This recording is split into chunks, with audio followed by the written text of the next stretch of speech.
নমস্কার, আমি দেবাশিস। আমাদের এই চ্যানেলে আপনাদের সবাইকে স্বাগত। আজ শ্রীকান্ত উপন্যাসের চতুর্থ পর্ব আপনাদের সামনে তুলে ধরতে চলেছি। এই উপন্যাসের প্রথম, দ্বিতীয় এবং তৃতীয় পর্ব যারা এখনও দেখেননি, ডেসক্রিপশনের লিঙ্ক থেকে অবশ্যই ভিডিওগুলো দেখে নেবেন। তো আসুন শুনে নেওয়া যাক শ্রীকান্ত উপন্যাসের পরবর্তী অংশ। নিস্তব্ধ গভীর রাত্রে মা গঙ্গার উপকূলে ইন্দ্র যখন আমাকে নিতান্ত অকারণে একাকী ত্যাগ করিয়া চলিয়া গেল, তখন কান্নার সামলাইতে পারিলাম না।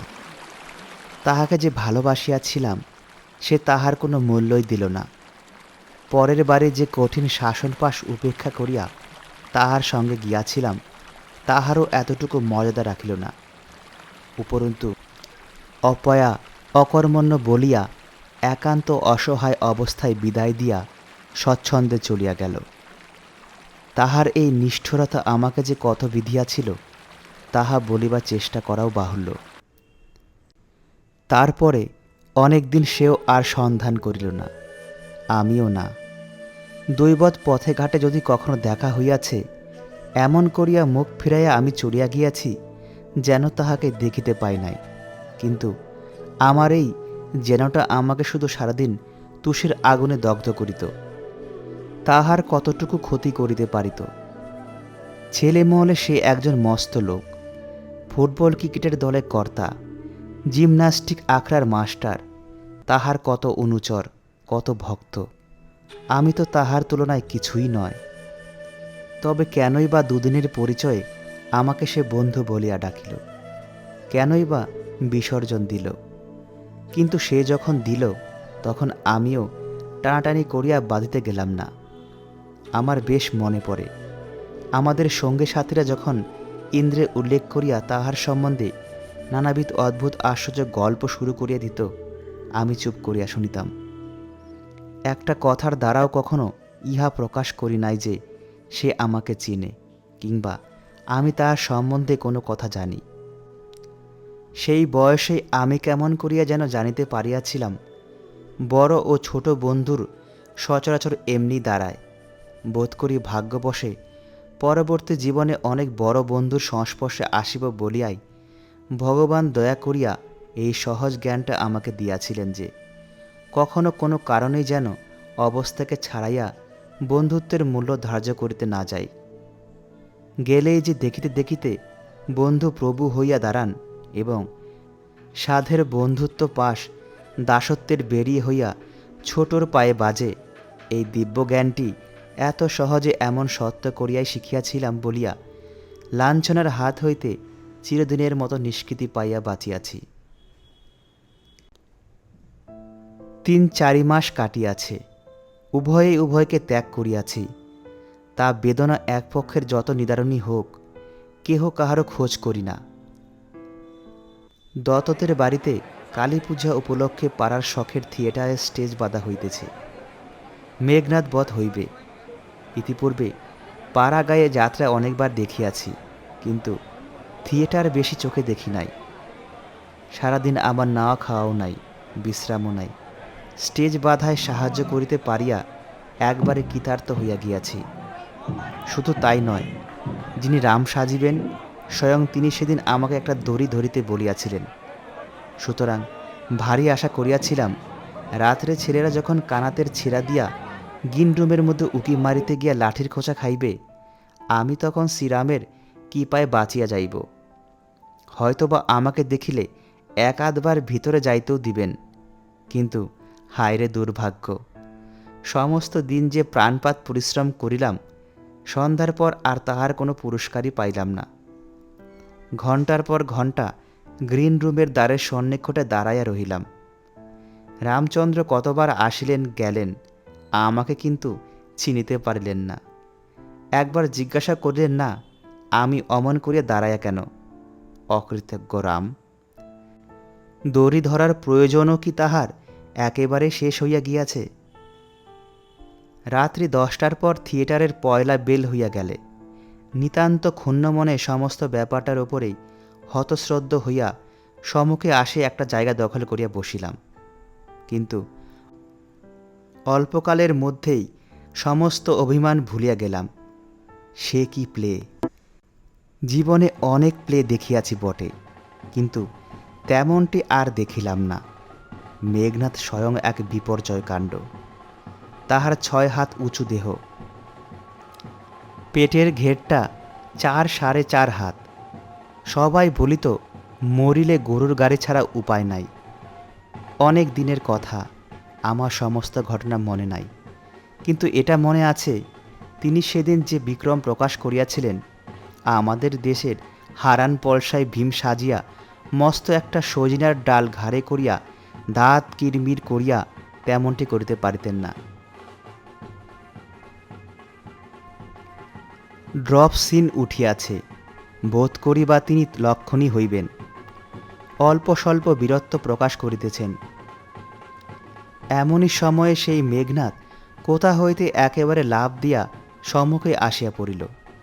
সমস্ত স্টেজটা মরমর করিয়া কাঁপিয়া দুলিয়া উঠিল।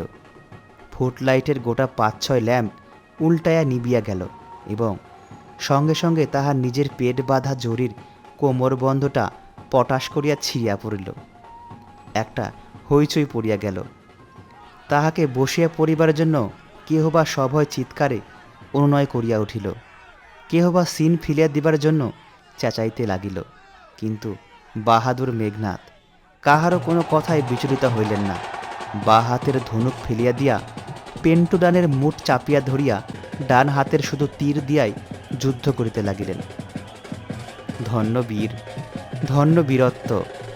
অনেক অনেক প্রকার যুদ্ধ দেখিয়াছি মানি, কিন্তু ধনুক নাই বা হাতের অবস্থাও যুদ্ধক্ষেত্রের অনুকূল নয়।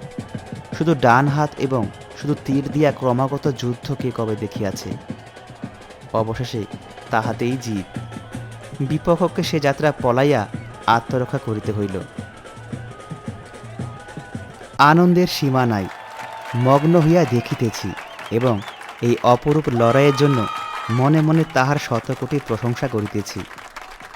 এমন সময় পিঠের ওপর একটা আঙ্গুলের চাপ পড়িল। মুখ ফিরিয়া দেখি ইন্দ্র। চুপি চুপি কহিল, আয় শ্রীকান্ত, দিদি একবার তোকে ডাকছেন। তড়িৎ স্পৃষ্টের মতো সোজা খাড়া হইয়া উঠিলাম। কোথায় তিনি? বেরিয়ে আয় না বলছি। পথে আসিয়া সে শুধু কহিল, আমার সঙ্গে আয়, বলিয়া চলিতে লাগিল। গঙ্গার ঘাটে পৌঁছিয়া দেখিলাম তাহার নৌকা বাঁধা আছে। নিঃশব্দে উভয়ে চড়িয়া বসিলাম।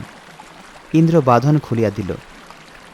আবার সেই সমস্ত অন্ধকার বনের পথ বাহিয়া দুজনে সাহজের কুঠিরে আসিয়া উপস্থিত হইলাম। তখন বোধ করি রাত্রি আর বেশি নাই। একটা কেরোসিনের ডিবা জ্বালাইয়া দিদি বসে আছেন। তাহার কোড়ের ওপর সাহজের মাথা। তাহার পায়ের কাছে একটা প্রকাণ্ড গোখরো সাপ লম্বা হইয়া আছে। দিদি মৃদু কণ্ঠে ঘটনাটি সংক্ষেপে বিবৃত করিলেন। আজ দুপুরবেলা কাহারও বাটিতে সাপ ধরিবার বায়না থাকে। সেখানে ওই সাপটিকে ধরিয়া যাহা বকশিস পায়, তাহাতে কোথা হইতে তাড়ি খাইয়া মাতাল হইয়া সন্ধ্যার প্রাক্কালে বাড়ি ফিরিয়া দিদির পুনঃ পুনঃ নিষেধ সত্ত্বেও সাপ খেলাইতে উদ্যত হয়। খেলাইয়াও ছিল, কিন্তু অবশেষে খেলা সাঙ্গ করিয়া তাহার লেজ ধরিয়া হাড়িতে পড়িবার সময় মদের ঝোঁকে মুখের কাছে মুখ আনিয়া চুম করে দিয়ে আদর করিতে গেলে সেও আদর করিয়া সাহজের গলার ওপর তীব্র চুম্বন দিয়াছে। দিদি তাহার মলিন অঞ্চল প্রান্তে চোখ মুছিয়া আমাকে লক্ষ্য করিয়া বলিলেন, শ্রীকান্ত। তখনই কিন্তু তার চৈতন্য হলো যে সময় আর বেশি নেই। বললেন, আয়, দুজনে একসঙ্গেই যাই বলে পা দিয়ে সাপটার মাথা চেপে ধরে 2 হাত দিয়ে তাকে টেনে টেনে ওই অত বড় করে ফেলে দিলেন। তারপরে দুজনের খেলা সাঙ্গ হল। বলিয়া তিনি হাত দিয়ে অত্যন্ত সন্তর্পণে সাহজের মুখাবরণ উন্মোচন করিয়া গভীর স্নেহে তাহার সুনীল ওষ্ঠাধরে ওষ্ঠ স্পর্শ করিয়া বলিলেন, যাক, ভালোই হলো ইন্দ্রনাথ। ভগবানকে আমি এতটুকু দোষ দিই নে। আমরা উভয়েই নির্বাক হইয়া দাঁড়াইয়া রহিলাম। সে কণ্ঠস্বরে যে কি মর্মান্তিক বেদনা, কি প্রার্থনা, কি সুনিবিড় অভিমান প্রকাশ পাইল, তাহা যে শুনিয়াছে তাহার সাধ্য নাই যে জীবনে বিস্মিত হয়। কিন্তু কিসের জন্য এই অভিমান, প্রার্থনাই বা কাহার জন্য? একটুখানি স্থির থাকিয়া বলিলেন, তোমরা ছেলে মানুষ, কিন্তু তোমরা দুটি ছাড়া তো আমার আর কেহ নেই। তাই এই ভিক্ষে করি, এর একটু উপায় তোমরা একটু করে দিয়ে যাও। আঙ্গুল দিয়া কুটিরের দক্ষিণ দিকের জঙ্গলটা নির্দেশ করিয়া বলিলেন, ওইখানে একটু জায়গা আছে ইন্দ্রনাথ। আমি অনেকদিন ভেবেছি, যদি আমার মরণ হয় ওইখানে যেন শুয়ে থাকতে পাই। সকাল হলে সেই জায়গাটুকুতে একে শুয়ে রেখো ভাই। অনেক কষ্ট এ জীবনে ভোগ করে গেছেন, তবু একটু শান্তি পাবেন। ইন্দ্র প্রশ্ন করিল, শাহজিকে কি কবর দিতে হবে? দিদি বলিলেন, মুসলমান যখন তখন দিতে হবে বই কি ভাই। ইন্দ্র পুনরায় প্রশ্ন করিল, দিদি তুমিও কি মুসলমান? দিদি বলিলেন, হ্যাঁ, মুসলমান বই কি। উত্তর শুনিয়া ইন্দ্র কেমন যেন সংকুচিত ও কুণ্ঠিত হইয়া পড়িল। বেশ দেখিতে পাইলাম, এ জবাব সে আশা করে নাই। দিদিকে সে বাস্তবিকই ভালোবাসিয়াছিল, তাই বোধ করি মনের মধ্যে একটা গোপন আশা পোষণ করে রাখিয়াছিল। তাহার দিদি তাহাদেরই একজন। আমার কিন্তু বিশ্বাস হইল না। তাহার নিজের মুখের স্বীকারোক্তি সত্ত্বেও কোনো মতে ভাবিতে পারিলাম না যে তিনি হিন্দু কন্যা নহেন। বাকি রাতটুকু কাটিয়া গেলে ইন্দ্র সেই নির্দিষ্ট স্থানে কবর খুঁড়িয়া আসিল এবং তিনজনে আমরা ধরাধরি করিয়া শাহজির মৃতদেহটা সমাহিত করিলাম। গঙ্গা ঠিক ওপরের কাকরের একটুখানি পার ভাঙিয়া ঠিক যেন কাহারও শেষ শয্যায় বিছাইবার জন্যই এই স্থানটুকুর প্রস্তুত হইয়াছিল। 20-25 হাত নিচেই জাহ্নবী মায়ের প্রবাহ, মাথার উপরে বর্ণলতার আচ্ছাদন। প্রিয় বস্তুকে সযত্নে লুকাইয়া রাখিবার স্থান বটে। বড় ভারাক্রান্ত হৃদয়ে তিনজনে পাশাপাশি উপবেশন করিলাম, আর একজন আমাদের কোলের কাছে মৃত্তিকাতলে চিরনিদ্রায় অভিভূত হইয়া ঘুমিয়া পড়িল। তখনও সূর্যোদয় হয় নাই। নিচে মন্দস্রোতা ভাগীরথীর কুলকুল শব্দ কানে আসে পৌঁছিয়া লাগল। মাথার উপরে আশেপাশে বনের পাখিরা প্রভাতী গাহিতে লাগিল। কাল যে ছিল, আজ সে নাই। কাল প্রভাতে কে ভাবিয়াছিল আজ এমনি করিয়া আমাদের নিশাবসান হইবে? কে জানিত একজনের শেষ মুহূর্ত এত কাছেই ঘনাইয়া উঠিয়াছিল। হঠাৎ দিদি সেই গোড়ের ওপর লুটিয়া পড়িয়া বিদীর্ণ কণ্ঠে কাঁদিয়া উঠিলেন, মা গঙ্গা, আমাকেও পায়ে স্থান দাও মা, আমার যে আর কোথাও জায়গা নেই। তাহার এই প্রার্থনা, এই নিবেদন যে কিরূপ মর্মান্তিক সত্য তাহা তখনও তেমন বুঝিতে পারি নাই, যেমন দুদিন পরে বুঝিয়াছিলাম। ইন্দ্র একবার আমার মুখের পানে চোখ তুলিল, তারপরে উঠিয়া গিয়া সে আর্তনারীর ভুলুণ্ঠিত মাথাটি নিজের কোলের ওপর তুলিয়া লইয়া তাহারই মতো আর্তস্বরে বলিয়া উঠিল, দিদি, আমার কাছে তুমি চলো। আমার মা এখনো বেঁচে আছেন, তিনি তোমাকে ফেলবেন না, কোলে টেনে নেবেন। তার বড় মায়ার শরীর, একবার শুধু তার কাছে গিয়ে তুমি দাঁড়াবে, চলো। তুমি হিন্দুর মেয়ে দিদি, কিছুতেই মুসলমানি নও। দিদি কথা কহিলেন না। মূর্ছিতের মতো কিছুক্ষণ তেমনইভাবে পড়িয়া থাকিয়া শেষে উঠিয়া বসিলেন। তারপরে উঠিয়া আসিয়া তিনজনে গঙ্গা স্নান করিলাম। দিদি হাতের নোয়া জলে ফেলিয়া দিলেন, গালার চুড়ি ভাঙিয়া ফেলিলেন, মাটি দিয়া সিথির সিন্দুর তুলিয়া ফেলিয়া সদ্য বিধবার সাজে সূর্যোদয়ের সঙ্গে সঙ্গে তাহার কুটিরে ফিরিয়া আসিলেন। এতদিন পরে আজ তিনি প্রথম বলিলেন যে শাহজি তাহার স্বামী ছিলেন। ইন্দ্র কিন্তু কথাটা ঠিকমতো মনের মধ্যে গ্রহণ করিতে পারিল না। সন্দিগ্ধ কণ্ঠে প্রশ্ন করিল, কিন্তু তুমি যে হিন্দুর মেয়ে দিদি। দিদি বলিলেন, হ্যাঁ, বামুনের মেয়ে। তিনিও ব্রাহ্মণ ছিলেন। ইন্দ্র ক্ষণকাল অবাক হইয়া থাকিয়া কহিল, জাত দিলেন কেন? দিদি বলিলেন, সে কথা ঠিক জানি নে ভাই, কিন্তু তিনি যখন দিলেন তখন আমারও সেই সঙ্গে জাত গেল। স্ত্রী সহধর্মিণী বই তো নয়, নইলে আমি নিজে হতে জাতও দিইনি, কোনোদিন কোনো অনাচারও করিনি। ইন্দ্র গাঢ় স্বরে কহিল, সে আমি দেখেছি দিদি, সেই জন্যই আমার যখন তখন এই কথাই মনে হয়েছে। আমাকে মাপ করো দিদি, তুমি কি করে এর মধ্যে আছো? তোমার কেমন করে এমন দুর্মতি হয়েছিল? কিন্তু এখন আমি আর কোনো কথা শুনব না। আমাদের বাড়িতে তোমাকে যেতেই হবে, এখনই চলো। দিদি অনেকক্ষণ পর্যন্ত নীরবে কি যেন চিন্তা করিয়া লইলেন। পরে মুখ তুলিয়া ধীরে ধীরে কহিলেন, এখন আমি কোথাও যেতে পারি না ইন্দ্রনাথ। কেন পারো না দিদি? দিদি বলিলেন, আমি জানি তিনি কিছু কিছু দেনা রেখে গেছেন, সেগুলি শোধ না দেওয়া পর্যন্ত কোথাও নড়তে পারিনে। ইন্দ্র হঠাৎ ক্রুদ্ধ হইয়া উঠিল। সে আমিও জানি, তারির দোকানে, গাঝার দোকানে তার দেনা, কিন্তু তোমার তাতে কি? কার সাধ্যি তোমার কাছে টাকা চাইতে পারে? তুমি চলো আমার সঙ্গে, কে তোমাকে আটকায় দেখি একবার। অত দুঃখেও দিদি একটুখানি হাসিলেন, বলিলেন, ওরে পাগলা, যে আমাকে আটক করে রাখবে সে যে আমার নিজেরই ধর্ম। স্বামীর ঋণ যে আমার নিজেরই ঋণ, সে পাওনাদারকে তুমি কি করে বাধা দেবে ভাই? তা হয় না। আজ তোমরা বাড়ি যাও, আমার অল্প স্বল্প যা কিছু আছে বিক্রি করে ধার শোধ করার চেষ্টা করি। কাল পরশু একদিন এসো। আমি এতক্ষণ প্রায় চুপ করিয়াই ছিলাম। এইবার কথা কহিলাম, বলিলাম, দিদি, আমার কাছে বাড়িতে আরও 4-5 টাকা আছে, নিয়ে আসব।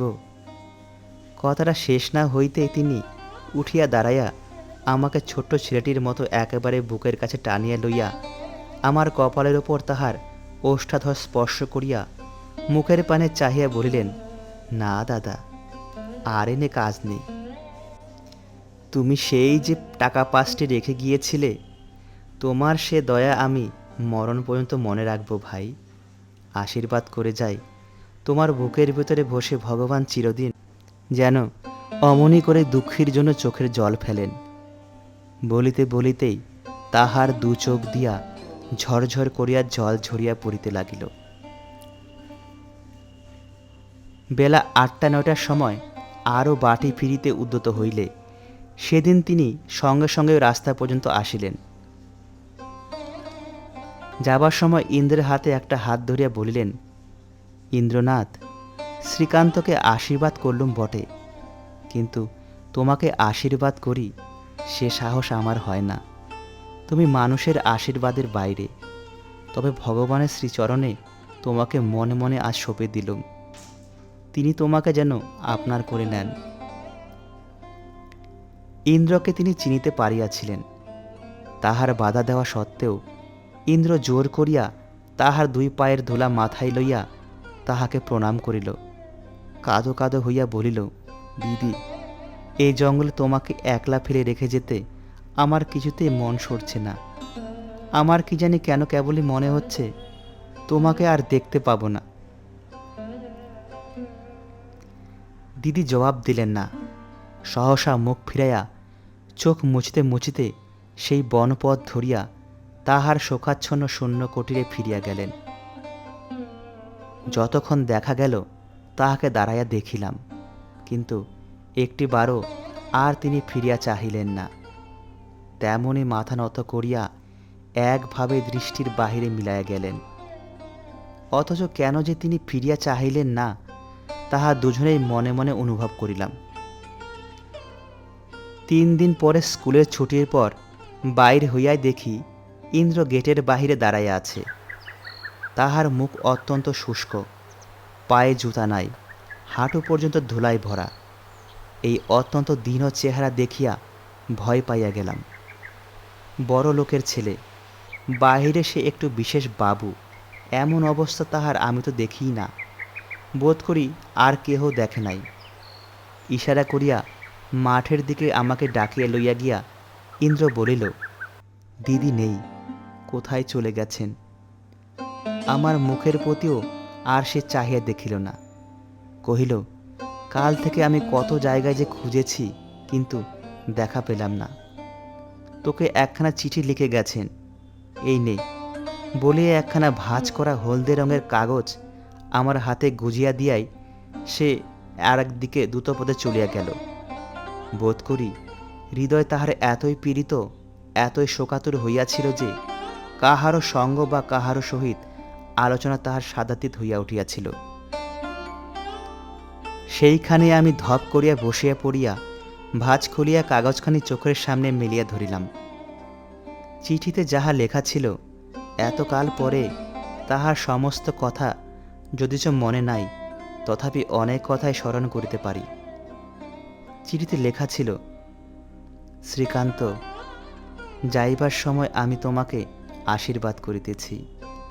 শুধু আজ নয়, যতদিন বাঁচিব ততদিন তোমাদের আশীর্বাদ করিব। কিন্তু আমার জন্য তোমরা দুঃখ করিও না। ইন্দ্রনাথ আমাকে খুঁজিয়া বেড়াইবে, সে জানি, কিন্তু তুমি তাহাকে বুঝাইয়া সুঝাইয়া নিরস্ত করিও। আমার সমস্ত কথা যে আজই তোমরা বুঝিতে পারিবে তাহা নয়, কিন্তু বড় হইলে একদিন বুঝিবে। সে আশায় এই পত্র লিখিয়া গেলাম। কিন্তু নিজের কথা নিজের মুখেই তো তোমাদের কাছে বলিয়া যাইতে পারিতাম, অথচ কেন যে বলি নাই, বলি বলি করিয়াও কেন যে চুপ করিয়া গিয়াছি, সেই কথাটাই আজ না বলিতে পারিলে আর বলা হইবে না। আমার কথা শুধু আমারই কথা নয় ভাই, সে আমার স্বামীর কথা, আবার তাও ভালো কথা নয়। এ জন্মের পাপ যে আমার কত তাহা ঠিক জানি না, কিন্তু পূর্বজন্মের সঞ্চিত পাপের যে আমার সীমা পরিসীমা নাই, তাহাতে তো আমার কোনো সংশয় নাই। তাই যখন বলিতে চাহিয়াছি, তখনই মনে হইয়াছে, স্ত্রী হইয়া নিজের মুখে স্বামীর নিন্দা গ্লানি করিয়া সে পাপের বোঝা আরও ভারাক্রান্ত করিব না। কিন্তু এখন তিনি পরলোক গিয়াছেন, আর গিয়াছেন বলিয়াই যে বলিতে আর দোষ নাই সে মনে করি না। অথচ কেন জানি না, আমার এই অন্তবিহীন দুঃখের কথাগুলো তোমাদের না জানাইয়াও কোনো মতে বিদায় লইতে পারিতেছি না। শ্রীকান্ত, তোমার এই দুঃখিনী দিদির নাম অন্নদা। স্বামীর নাম কেন গোপন করিয়া গেলাম, তাহার কারণ এই লেখাটুকুর শেষ পর্যন্ত পড়িলেই বুঝিতে পারিবে। আমার বাবা বড় লোক, তার ছেলে ছিল না, আমরা দুটি বোন। সেই জন্য বাবা দরিদ্রের গৃহ হইতে স্বামীকে আনাইয়া নিজের কাছে রাখিয়া লেখাপড়া শিখাইয়া মানুষ করিতে চাহিয়াছিলেন। তাহাকে লেখাপড়া শিখাইতে পারিয়াছিলেন, কিন্তু মানুষ করিতে পারেন নাই। আমার বড় বোন বিধবা হইয়া বাড়িতেই ছিলেন। ইহাকেই হত্যা করিয়া স্বামী নিরুদ্দেশ হন। এই দুষ্কর্ম কেন করিয়াছিলেন, তাহার হেতু তুমি ছেলে মানুষ আজ না বুঝতে পারিলেও একদিন বুঝিবে। সে যাই হোক, বলো তো শ্রীকান্ত, এ দুঃখ কত বড়, এ লজ্জা কি মর্মান্তিক। তবুও তোমার দিদি সব সইয়াছিল, সে জ্বালা আজও তোমার দিদির থামে নাই।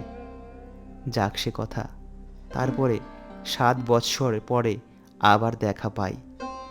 যেমন বেশে তোমরা তাকে দেখিয়াছিলে, তেমনি বেশে আমাদের এই বাটির সম্মুখে তিনি সাপ খেলাইতেছিলেন। তাহাকে আর কেহ চিনিতে পারে নাই, কিন্তু আমি পারিয়াছিলাম। আমার চক্ষুকে তিনি ফাঁকে দিতে পারেন নাই। শুনি এই দুঃসাহসের কাজ নাকি তিনি আমার জন্যই করিয়াছিলেন, কিন্তু সে মিছে কথা। তবুও একদিন গভীর রাতে খিড়কির দ্বার খুলিয়া আমি স্বামীর জন্য গৃহত্যাগ করিয়াছিলাম। কিন্তু সবাই শুনিল, সবাই জানিল, অন্নদা কুলত্যাগ করিয়া গিয়াছে। এ কলঙ্কের বোঝা আমাকে চিরদিনই বহিয়া বেড়াইতে হইবে, কোনো উপায় নাই। কারণ স্বামী জীবিত থাকিতে আত্মপ্রকাশ করিতে পারে নাই। পিতাকে চিনিতাম, তিনি কোনো মতেই তার সন্তান ঘাতিকে ক্ষমা করিতেন না। কিন্তু আজ যদিও আর সে ভয় নাই, আজ গিয়া তাকে বলিতে পারি, কিন্তু এ গল্প এতদিন পরে কে বিশ্বাস করিবে? সুতরাং পিতৃগৃহে আমার আর স্থান নাই। তাছাড়া আমি আবার মুসলমানি। এখানে স্বামীর ঋণ যাহা ছিল পরিশোধ করিয়াছি। আমার কাছে লুকানো দুটি সোনার মাকড়ি ছিল, তাহাই বেচিয়াছি। তুমি যে 5টি টাকা একদিন রাখিয়া গিয়াছিলে, তাহা খরচ করি নাই। আমাদের বড় রাস্তার মোড়ের ওপর যে মুদির দোকান আছে, তাহার কর্তার কাছে রাখিয়া দিয়াছি, চাহিলেই পাইবে। মনে দুঃখ করিও না ভাই। টাকা কয়টি ফিরিয়া দিলাম বটে, কিন্তু তোমার ওই কচি বুকটুকু আমি বুকে পুরিয়া লইয়া গেলাম। আর এইটি তোমার দিদির আদেশ শ্রীকান্ত। আমার কথা ভাবিয়া তোমরা মন খারাপ করিও না। মনে করিও তোমার দিদি যেখানেই থাকুক ভালো থাকিবে। কেননা দুঃখ সহিয়া এখন কোনো দুঃখই আর তার গায়ে লাগে না, তাকে কিছুতেই আর ব্যথা দিতে পারে না। আমার ভাই দুটি, তোমাদের আমি কি বলিয়া যে আশীর্বাদ করিব খুঁজিয়া পাই না। তবে শুধু এই বলিয়া যাই, ভগবান প্রতিবতার যদি মুখ রাখেন, তোমাদের বন্ধুত্বটি যেন চিরদিন তিনি অক্ষয় করেন।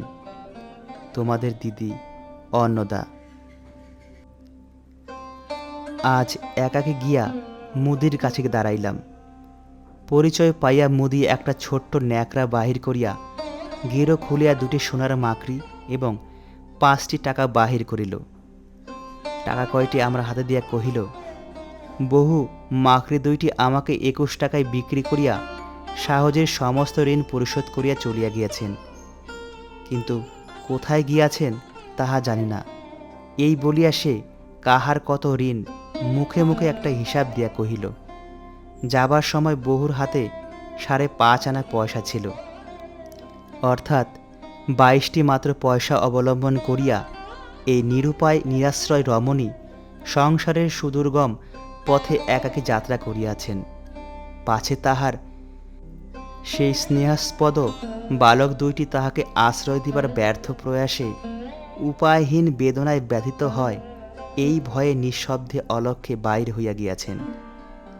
কোথায় কাহাকেও জানিতে পর্যন্ত দেন নাই।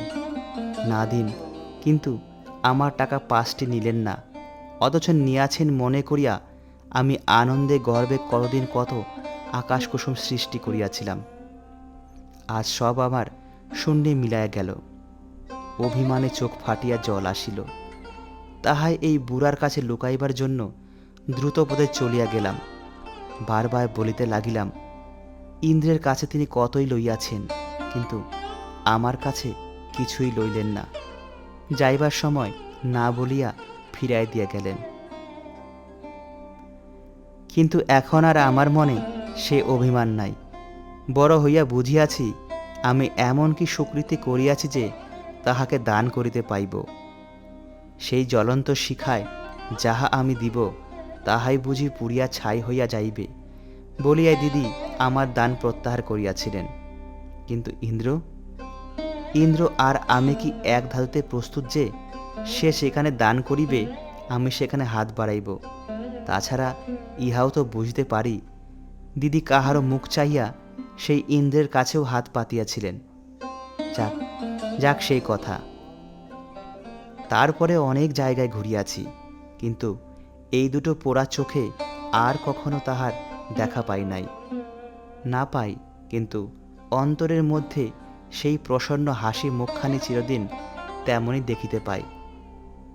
তাহার চরিত্রের কথা স্মরণ করিয়া যখনই মাথা নোয়ায় প্রণাম করি, তখন এই একটা কথা কেবল আমার মনে হয়, ভগবান, এ তোমার কেমন বিচার! আমাদের এই সতী সাবিত্রীর দেশে স্বামীর জন্য সহধর্মিণীকে অপরিসীম দুঃখ দিয়া সতীর মাহাত্ম্য তুমি উজ্জ্বল হইতে উজ্জ্বলতর করিয়া সংসারকে দেখাইয়াছ। তাহা জানি, তাহাদের সমস্ত দুঃখ দৈন্যকে চিরস্মরণীয় কীর্তিতে রূপান্তরিত করিয়া জগতের সমস্ত নারী জাতিকে কর্তব্যের ধ্রুবপথে আকর্ষণ করিতেছে। তোমার সেই ইচ্ছাও বুঝিতে পারি, কিন্তু আমার এমন দিদির ভাগ্যে এত বড় বিড়ম্বনা নির্দেশ করিয়া দিলে কেন? কিসের জন্য এত বড় সতীর কপালে অসতীর গভীর কালো ছাপ মারিয়া চিরদিনের জন্য তাকে তুমি সংসারে নির্বাসিত করিয়া দিলে? কি না তুমি তার নিলে, তার জাতি নিলে, ধর্ম নিলে, সমাজ, সংসার, সম্ভ্রম সমস্তই নিলে। দুঃখ যত দিয়াছ আমি তো আজও তাহার সাক্ষী রহিয়াছি। এতেও দুঃখ করি না জগদীশ্বর, কিন্তু যার আসন সীতা সাবিত্রী সতীর সঙ্গেই, তাকে তার বাপ মা আত্মীয় স্বজন শত্রু মিত্র জানিয়া রাখিল কি বলিয়া? কুলুটা বলিয়া, বেশ্যা বলিয়া ইহাতে তোমারই বা কি লাভ? সংসারই বা পাইল কি? হায় রে, কোথায় তাহার এইসব আত্মীয় স্বজন শত্রু মিত্র? এ যদি একবার জানিতে পারিতাম, সে দেশ যেখানে যত দূরেই হোক, এ দেশের বাহিরে হইলেও হয়তো এতদিন গিয়া হাজির হইয়া বলি আসিতাম, এই তোমাদের অন্নদা, এই তার অক্ষয় কাহিনী। তোমাদের যে মেয়েটিকে কুলত্যাগিনী বলে জানিয়ে রাখিয়াছ, সকালবেলায় একবার তার নামটা লইও, অনেক দুষ্কৃতির হাত এড়াইতে পারিবে। তবে আমি একটা সত্য বস্তু লাভ করিয়াছি, পূর্বেও একবার ভুলিয়াছি। নারীর কলঙ্ক আমি সহজে প্রত্যয় করিতে পারি না। আমার দিদিকে মনে পড়ে, যদি তার ভাগ্যেও এত বড় দুর্নাম ঘটিতে পারে, তখন সংসারে পারে নাকি?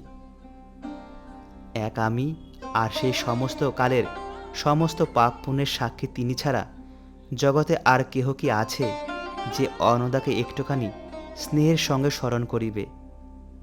তাই ভাবি, না জানিয়া নারীর কলঙ্কে অবিশ্বাস করিয়া সংসারে বরঞ্চ ঠকাও ভালো, কিন্তু বিশ্বাস করিয়া পাপের ভাগী হওয়ায় লাভ নেই। তারপরে অনেক দিন ইন্দ্রকে আর দেখি নাই। গঙ্গার তীরে বেড়াইতে গেলেই দেখি তাহার ডিঙ্গি কূলে বাঁধা, জলে ভিজিতেছে, রৌদ্রে ফাটিতেছে।